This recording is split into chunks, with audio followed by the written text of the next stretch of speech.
Good day, this is Sister Anastasia with your weekly word of encouragement. This week we want to look at the mountains in our lives. I'm reading from Matthew chapter 17, and it reads, 6 days later, Jesus took Peter and the two brothers, James and John, and led them up a high mountain to be alone. As the men watched, Jesus' appearance was transformed so that his face shone like the sun, and his clothes became as white as light. Suddenly, Moses and Elijah appeared and began talking with Jesus. Peter exclaimed, "Lord, it is wonderful for us to be up here. If you want, I'll make 3 shelters as memorials. One for you, one for Moses, and one for Elijah." But even as he spoke, a bright cloud overshadowed them, and a voice from the cloud said, "This is my dearly loved Son, who brings me great joy. Listen to him." And I read from the Life Application Study Bible. And there are other translations that you can read from the King James, the NIV versions of the Bible. So in this account, we saw that these 3 disciples, Peter, James, and John, went up a mountain with Jesus to be alone. And there before their very eyes, Jesus was transfigured into an image that was so glorious. His face was shining like the sun. His clothes became as white as light. And there he was in conversation with Elijah and Moses. The bright light, the bright cloud overshadowed was God the Father saying, "This is my well-loved Son, in whom I am well pleased. Listen to him." And he was saying that in reference to Jesus. Imagine what it would have been like to be up on that mountaintop, to experience the glory and majesty of God, to be chosen among all the disciples to have that intimate, awesome, mind-blowing, supernatural experience with God the Father and with Jesus on that mountaintop. But in verse 14 it says, at the foot of the mountain, a large crowd was waiting for them. A man came and knelt before Jesus and said, "Lord, have mercy on my son. He has seizures and suffers terribly. He often falls into the fire and into the water. So I brought him to your disciples, but they couldn't heal him." Jesus said, "You faithless and corrupt people, how long must I be with you? How long must I put up with you? Bring the boy here to me." Then Jesus rebuked the demon in the boy, and it left him. From that moment, the boy was well. Afterward, the disciples asked Jesus privately, "Why couldn't we cast out that demon?" Verse 20, "You don't have enough faith," Jesus told them. "I tell you the truth. If you had faith even as small as a mustard seed, you could say to this mountain, 'Move from here to there,' and it would move. Nothing would be impossible." What an account. At the foot, going back to verse 14, at the foot of the mountain, the large crowd was waiting for them. Just imagine being on top of the mountain, experiencing the glory of God in such an awesome and a supernatural way, and coming back down to the foot of the mountain to experience the crowd, the people, the problems.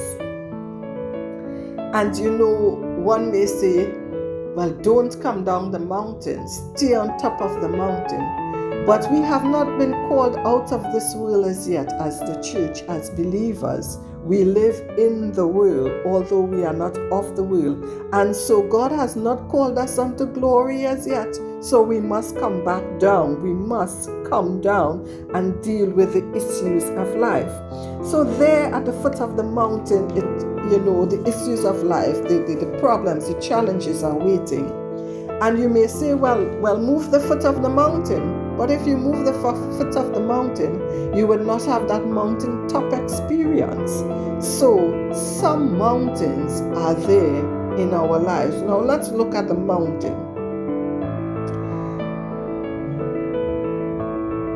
This issue that the man was facing from verse 14, we saw that his son was having seizures and his son was possessed by a demon.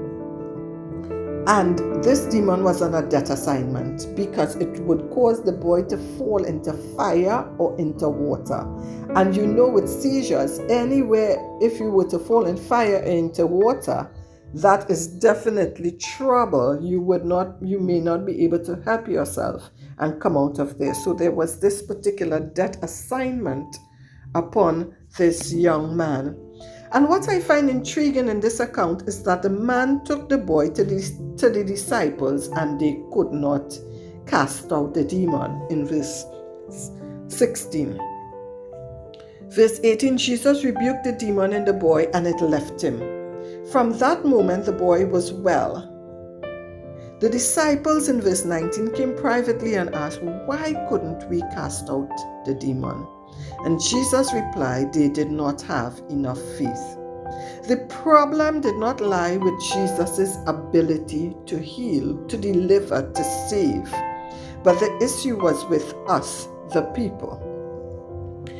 Our finite minds are so limited in our understanding that sometimes we really simply cannot understand, and there are many questions that we can have. And today I read this passage and I can ask a lot of questions.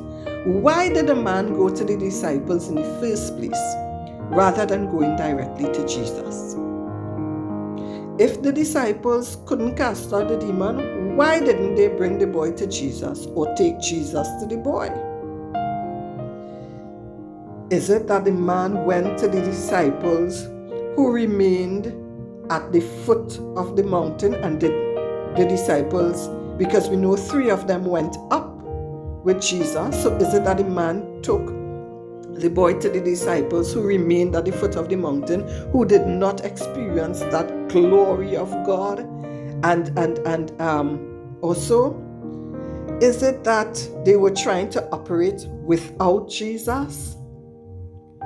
Could it be that the disciples who experienced God in all his glory and splendor at the mountaintop, when they descended the mountain and met the people and the problems and the issues of life, did they forget about the omnipotence of their God?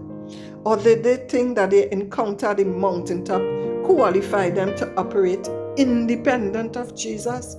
There are so many questions that we can ask when we see things happening and our finite minds are limited in our understanding.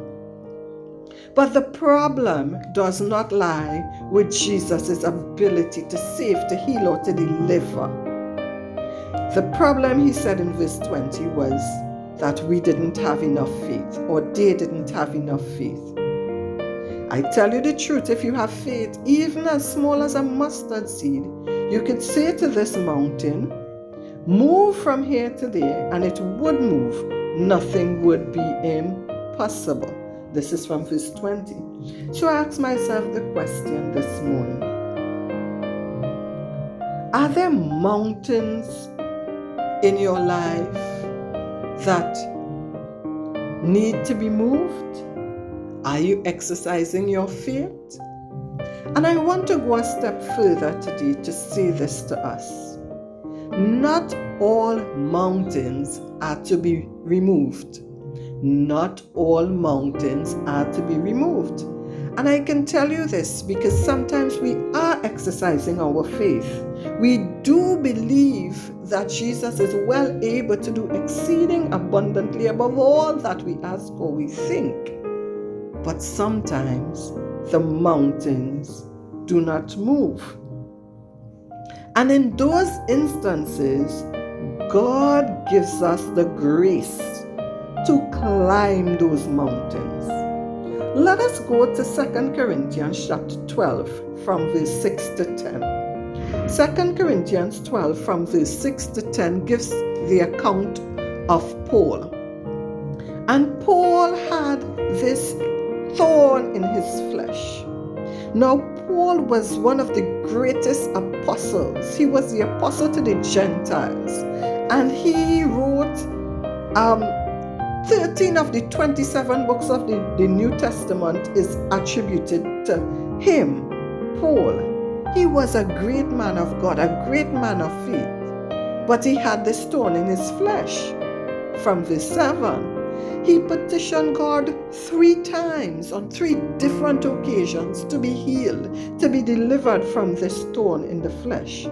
But God responded to him, "My grace is sufficient for you, for my strength is made perfect in weakness. My grace is all that you need."